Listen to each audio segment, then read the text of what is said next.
ओम नमः शिवाय। तत्पुरुषाय विद्महे महादेवाय धीमहि तन्नो रुद्रः प्रचोदयात्। आज हम बताने जा रहे हैं नाग पंचमी क्यों मनाई जाती है।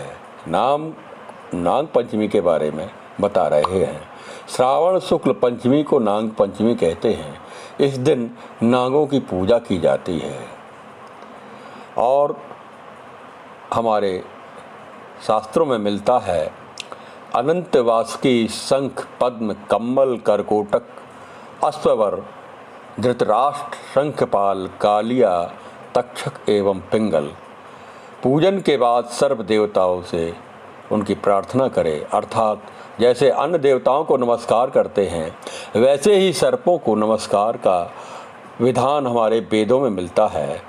नमोस्तुभ्यं नमोस्तु सर्पेभ्यो एके चा पृथ्वी मनुः ए अया अंतरिक्षे ये देवी तेभ्या सर्पेभ्यो नमः। जो सर्प पृथ्वी के अंदर व अंतरिक्ष में हैं और स्वर्ग में हैं उन सर्पों को हम नमस्कार करते हैं। राक्षसों के लिए बाण के समान तीक्ष्ण और वनस्पति के अनुकूल तथा जंगलों में रहने वाले हम सर्पों को नमस्कार करते हैं। ये वामी रोचते दिवो ये वा सूर्यस्य रश्मिषु एषामपस्तु सदस्य कृतं तेभ्या सर्पेभ्यो नमः। जो सूर्य की किरणों में सूर्य की ओर मुख किए हुए चला करते हैं तथा जो सागरों में समूह रूप में रहते हैं उन सर्पों को हम नमस्कार करते हैं। तीनों लोकों में जो सर्प हैं उन्हें हम नमस्कार करते हैं। इस प्रकार का विवरण हमारे धार्मिक ग्रंथों में हमारे शास्त्रों में मिलता है। हमारे पौराणिक ग्रंथों में इस प्रकार की कथाएं प्रचलित हैं। हम नाग पंचमी क्यों मनाते हैं, इसके संबंध में कैसे मनाते हैं, आज हम बताने जा रहे हैं। जो श्रावण मास की शुक्ल पक्ष की पंचमी को ही भगवान श्री कृष्ण ने कालिया नाग का मर्दन किया था। कृष्ण ने वृंदावन के लोगों को उनके रक्षा उस कालिया को उसको नाथ करके उसके ऊपर नृत्य किया था और श्री कृष्ण भगवान ने सांपों के फन पर नृत्य किया, जिसके बाद वो नथैया कहलाए, नाग नथैया। तब से ही नागों की पूजा का परंपरा चली आ रही है। और कथा मिलती है आस्तिक मुनि ने राजा जन्मेजय को समझाया था। जब राजा परीक्षित को तक्षक ने नाग ने डसा था तो सभी नागों को भस्म करने के लिए, उनका विनाश करने के लिए राजा जन्मेजय ने सर्प यज्ञ कराया। तो वहाँ आस्तिक मुनि वहाँ पर यज्ञ में जा कर के उस यज्ञ को रुकाया और उस समय घटना घटी। उस दिन सावन शुक्ल की पंचमी थी। उस दिन आस्तिक मुनि के कारण नागों की रक्षा हुई। उन्होंने सर्प यज्ञ में नागों यानी इंद्र के सिंहासन में जो लिपट गया था तक्षक, इंद्र सहित अग्नि में भस्मीभूत होने वाला था। उस समय आस्तिक मुनि वहाँ पर पहुँच गए और जन्मेजय का वो यज्ञ वहीं पर रोक दिया और उस सिंहासन को वहीं स्तंभित कर दिया जो कि यज्ञ कुंड में भस्म होने वाला था। इससे पहले करोड़ों नागों का वहाँ पर वो जलकर भस्म हो चुके थे। इस प्रकार से श्रावण शुक्ल पंचमी को ये नाग देवता की पूजा का पर्व है। इस दिन शिव जी के साथ ही नाग देवता की पूजा की जाती है। उनकी पूजा करनी चाहिए हर साल नाग पंचमी पर। और जैन स्थित महाकालेश्वर ज्योतिर्लिंग के ऊपरी तल पर विराजित नाग चंद्रेश्वर भगवान का मंदिर खोला जाता है। साल में सिर्फ एक दिन नाग पंचमी का और नागेश्वर मंदिर में उनके दर्शन किए जाते हैं। नाग एक जहरीला जीव है, फिर भी शिव जी ने नाग को, उसके देव को अपने गले में धारण किया है। इसका संदेश ये है कि हमें सभी जीवों की उनका सम्मान करना चाहिए, उनकी रक्षा करना चाहिए। सभी जीवों को सभी जीव की आवश्यकता है। सृष्टि के संचालन में सभी का योगदान है। सांप भी आहार श्रृंखला में मुख्य जीव है। ये चूहों को खा जाता है, कीटाणु कीट पतंगों को खा जाता है। नांगों की वजह से ही चूहों की संख्या नियंत्रित रहती है। अगर सांप नहीं होंगे तो चूहे बढ़ जाएंगे, खाद्यान्न की कमी हो जाएगी, चूहे ज़्यादा हो जाएंगे तो हमारा सारा अनाज खा जाएंगे। इस नज़रिए से सांप यानी उस समय विषैले पदार्थों को नांग ग्रहण करते हैं। हमारी फसल उपजाऊ होती है, हमारी जड़ी बूटियों का शोधन होता है। नाग पंचमी मनाने के पीछे एक पौराणिक कथा है। कथा के मुताबिक महाभारत युद्ध के बाद पांडवों ने अभिमन्यु के पुत्र परीक्षित को राजा बना दिया और खुद स्वर्ग यात्रा में चले गए। ये पांडवों के बाद धरती पर कलयुग का आगमन हो गया। राजा परीक्षित की मृत्यु नागदेव के डसने से हुई। परीक्षित का पुत्र जन्मेजय बड़ा हुआ तो उसने अपने पिता की मृत्यु का बदला लेने के लिए पृथ्वी के सभी नागों को मारने के लिए नागदाह यज्ञ किया था। इस यज्ञ में पूरी पृथ्वी के नागों जा कर के भस्म होने लगे। यह बात आस्तिक मुनि को मालूम हुई तो तुरंत राजा जन्मेजय के जाकर के उस यज्ञ को रुकवाया। आस्तिक मुनि ने राजा जन्मेजय को समझाया कि यज्ञ रुकवाया और ये घटना घटी तब से नागों की, और उनका एक प्रकार का समझौता हुआ कि नाग देवता हम जगत करो उस आस्तिक मुनि का नाम ले गए। नाग देवताओं को पंचमी को पूजन करेंगे तो नाग उसको नहीं डसे, नुकसान नहीं पहुंचाएंगे। यज्ञ के आग ठंडा करने के लिए आस्तिक मुनि ने उसमें दूध डाल दिया और मानता है कि इस वजह से नाग पंचमी के दिन नाग देव को दूध चढ़ाने की परंपरा है। इस युग कुंड में नाग देवता आस्तिक मुनि ने दूध डाल दिया था उस शांति के लिए, तभी से दूध चढ़ाने की परंपरा। ऐसे कर सकते हैं नाग देव की पूजा। नाग पंचमी पर नाग अनंत, वासुकी, शेष, पद्म और कमल, संघपाल, कालिया, तक्षक का ध्यान करते हुए नाग प्रतिमाओं की पूजन करना चाहिए। अगर नागदेव की प्रतिमा ना हो तो शिवलिंग पर स्थापित नागदेव की पूजा अवश्य करें। नागदेव को जल दूध चढ़ाने के बाद हल्दी, रोली, चावल और फूल चढ़ाए, धूप दीप जलाकर पूजा करें, मिठाई का भोग लगाए, नाग देवता की कथा पढ़े, सुने। इस दिन शिव जी की भी पूजा जरूरी है। नाग पंचमी का एक पौराणिक कथा है के अनुसार श्रावण मास की शुक्ल पक्ष की पंचमी को ही भगवान श्री कृष्ण वृंदावन के लोगों को उनको कालिया से उनकी रक्षा की और कालिया नाग को वहाँ से भगाया था, और आस्तिक मुनि ने राजा जन्मेजय के यज्ञ रुकवाया था। इस प्रकार से ऐसा कहा जाता है पंचमी के दिन व्रत करने से सर्वदंश उससे भय से निश्चित ही बचाव होता है। इस दिन नाग देवता की मूर्तियों के तस्वीरों को दूध, मिठाई, फूल, धूप दीप से पूजा करते हैं, उनको समर्पित करते हैं। और कालिया नाग पर श्री कृष्ण ने नृत्य किया, वो भी हम उसके फोटो रख कर के पूजा करते हैं। तो प्राचीन काल में एक सेठ जी के 7 पुत्र थे जो सालों के उनके विवाह हो चुके थे। सबसे छोटी पुत्र की पत्नी श्रेष्ठ चरित्र की, विदुषी और सुशील थी, परंतु उसके भाई नहीं था। जो कथा हम सुना रहे हैं, जो पौराणिक कथा है, उसके भाई नहीं था उस विदुषी महिला के, छोटी बहू के। एक दिन बड़ी बहू ने घर लीपने को पीली मिट्टी लाने के लिए सभी बहुओं को साथ चलने के लिए कहा, तो सभी थालियां और खुरपी लेकर के मिट्टी खोदने लगीं। तभी वहाँ एक सर्प निकला जिसे बड़ी बहू खुरपी से मारने लगी। यह देखकर छोटी बहू ने उसे रोकते हुए कहा कि मत मारो इसे, यह बेचारा निरपराध है। यह सुनकर बड़ी बहू ने उसे नहीं मारा। तब सर्प एक और जा बैठा। तब छोटी बहू ने उससे कहा कि हम अभी लौट कर आते हैं, तुम यहाँ से जाना मत। यह कहकर के वह उस सबके साथ मिट्टी लेकर के घर चली गई और वहाँ कामकाज में फंसकर सर्प से जो वादा किया था उसे वो भूल गई।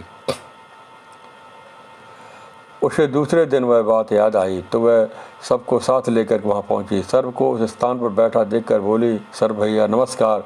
सर्प ने कहा कि तू भैया कह चुकी है इसलिए तुझे छोड़ देता हूँ, नहीं तो झूठी बात कहने के कारण तुझे अभी इस डस लेता। वह बोली, भैया मुझसे भूल हो गई, उसकी क्षमा मांगती हूँ। तब सर्प बोला, अच्छा तो आज से मेरी बहन हुई और मैं तेरा भाई, तुझे जो मांगना है मांग ले। वह बोली, भैया मेरा कोई नहीं है, अच्छा हुआ जो तू मेरा भाई बन गया। कुछ दिन बाद व्यतीत होने के बाद वह सर्प मनुष्य का रूप रख करके उसके घर आया और बोला कि मेरी बहन को भेज दो। सबने कहा कि इसके तो कोई भाई नहीं है। तब वह बोला, मैं दूर के रिश्ते से उसका भाई हूँ, बचपन में बाहर चला गया था। उसको विश्वास दिलाने के लिए घर में लोगों ने छोटी को सबके साथ भेज दिया। उसने मार्ग में बताया कि मैं वही सर्प हूँ, इसलिए तू डरना नहीं, और जहाँ चलने में कठिनाई हो वह मेरी पूँछ पकड़ लेना। उसने कहे अनुसार ही किया, और इस प्रकार वह उसके घर पहुँच गई। वहाँ के धन ऐश्वर्य को देखकर वह चकित हो गई, यानी नागलोक को ले गया वो। एक दिन सर्प की माता ने उससे कहा कि मैं एक काम से बाहर जा रही हूँ, तो अपने भाई को ठंडा दूध पिला देना।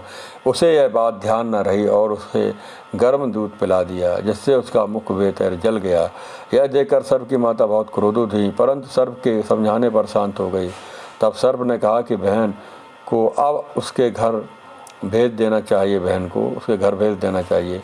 तब सर्प और उसके पिता ने उसे बहुत सा सोना, चांदी, जवाहरात, वस्त्र, आभूषण दे करके उसको घर पहुंचा दिया। इतना ढेर सारा धन देख करके बड़ी बहू ने ईर्ष्या से कहा कि भाई तो बड़ा धनवान है, तुझे तो उससे और भी धन लाना चाहिए। सर्प ने यह वचन सुना तो सब वस्तुएं सोने की ला कर दे दी। यह देखकर बड़ी बहू ने कहा, उन्हें झाड़ने की झाड़ू भी सोने की होनी चाहिए। तब सर्प ने झाड़ू भी सोने की ला कर दे दी। इस प्रकार उसकी प्रशंसा होने लगी। उस देश की रानी ने सुना कि राजा से बोली कि सेठ जी की बहू, यानी जब ये बात राजा को पता लगी तो रानी ने उसको अपने पति से कहा, राजा से कहा कि सेठ की छोटी बहू हार यहाँ आना चाहिए, उसका हार। राजा ने मंत्री को हुक्म दिया, यानी उसके पास जो हार था ऐसा हार कहीं नहीं था। तो पता लगा कि यह हार यहाँ आना चाहिए, वह ऐसा हार लेकर शीघ्र उपस्थित हो। मंत्री ने सेठ जी से कहा कि महारानी जी ने छोटी बहू का हार पहनेगी, वह उससे लेकर के मुझे दे दो।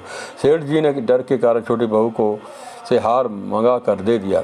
छोटी बहू का यह बात बहुत बुरी लगी। उसने अपने सर्व भाई को याद किया और आने पर प्रार्थना की, भैया रानी ने हार छीन लिया है, तुम कुछ ऐसा करो कि वह हार उसके गले में रहे, तब तक के लिए सर्प बन जाए, और जब वह मुझे लौटा दे तब हीरों और मणियों का हो जाए। सर्प ने ठीक वैसा ही किया।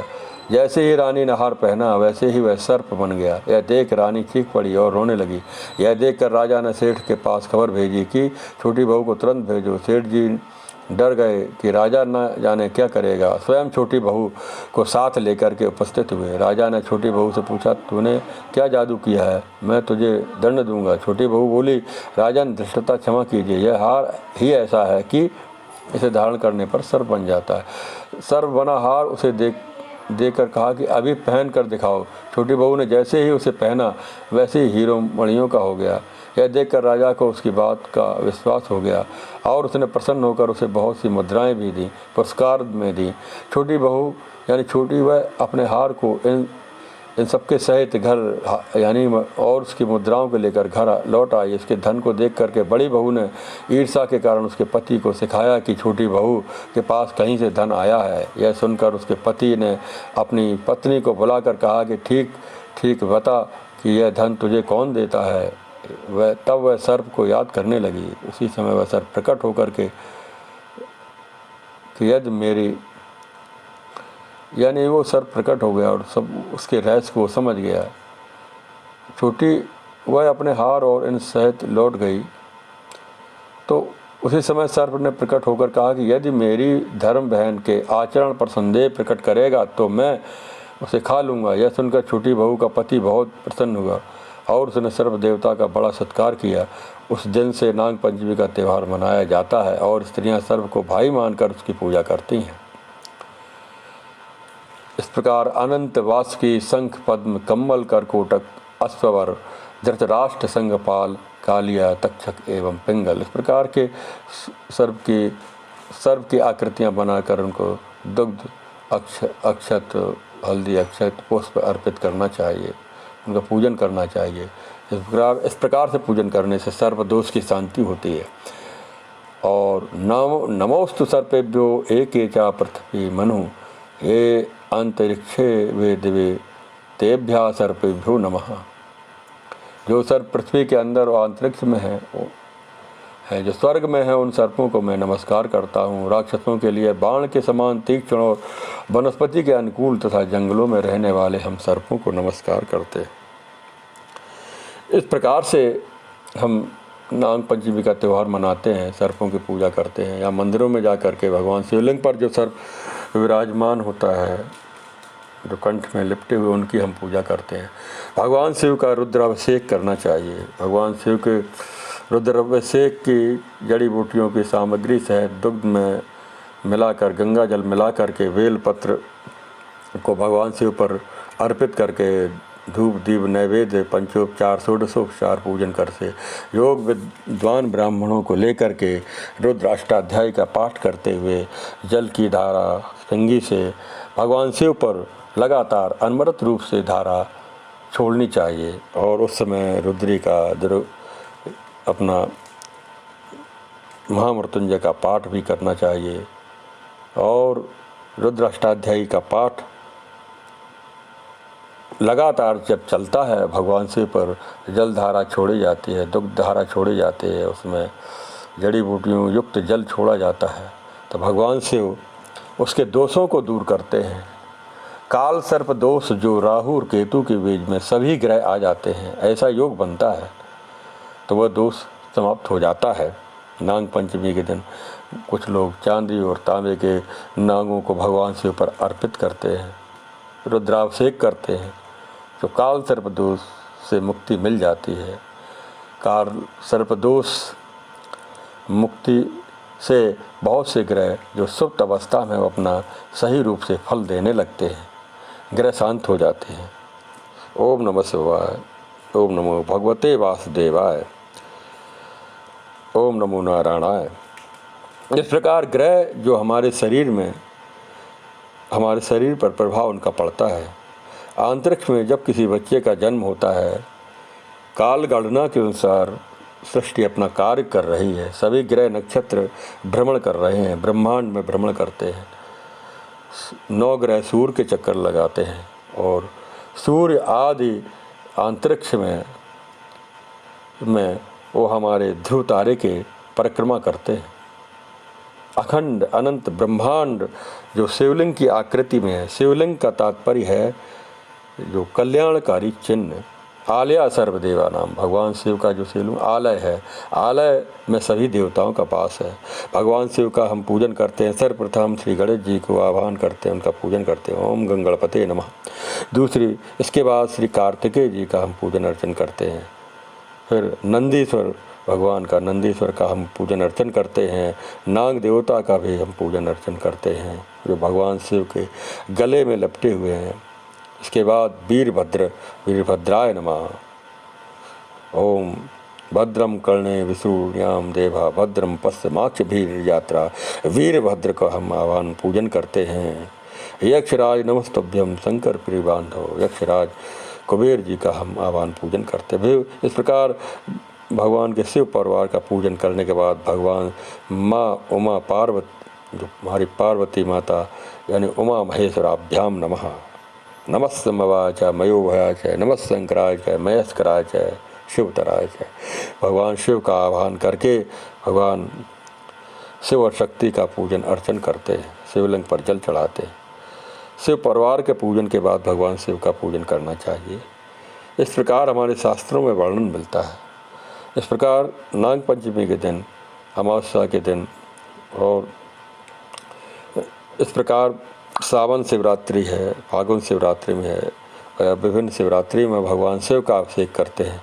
हम उसमें नाग देवता का पूजन भी भगवान शिव परिवारों में उनका पूजन बताया गया है। इसे करने से हमारे ग्रह दोषों की शांति होती है, हमें सुख शांति मिलती है, उनका आशीर्वाद प्राप्त होता है और सर्प भय नहीं रहता है। जहरीले कीटाणु को उसका डसने का डर नहीं रहता है, उनका आशीर्वाद प्राप्त होता है। ये देव स्वरूप है, नाग लोक बताया गया है। जो हमारा ये भू भुवा स्व मह जन तप सत्य, ये 7 लोक ऊपर हैं, और पाताल अतल वितल सुतल तलातल रसातल महातल तलातल, ये 7 पाताल नीचे हैं। हमारे पृथ्वी के ऊपर अंतरिक्ष में और पृथ्वी के नीचे का भाग हमें दिखाई नहीं देता है। ये अंडाकार आकृति है। ग्रह नक्षत्र जितने भी हमारे ब्रह्मांड में उनकी आकृतियाँ हैं गोल अंडाकार हैं। वही ब्रह्मांड की एक प्रतीक के रूप में हमारा शिवलिंग विराजमान है, जो संपूर्ण ब्रह्मांड को एक निराकार को एक साकार आकृति के रूप में हमारे सामने प्रदर्शित है। उस भगवान शिव का हम पूजन करते हैं, उस निराकार विग्रह का पूजन करते हैं। संपूर्ण ब्रह्मांड के सभी देवताओं की पंचलोक 10 दिक्पाल पंचलोकपाल जो हमारे 33 कोटि देवता 33 कोटि प्रकार के जो देवता हैं उन सब की पूजन हो जाता है, यज्ञ हो जाता है। हमें मानसिक रूप से मन में हम इस प्रकार भगवान शिव का भी अर्चन ध्यान के माध्यम से भी कर सकते हैं। आज हम नाग पंचमी के दिन जो हमें शास्त्रों में वर्णन मिलता है, जो आप लोगों को बताया है, इस प्रकार से हमें भगवान शिव का उनके परिवार का नाग देवता का पूजन करना चाहिए। ओम नमः शिवाय। ओम नमो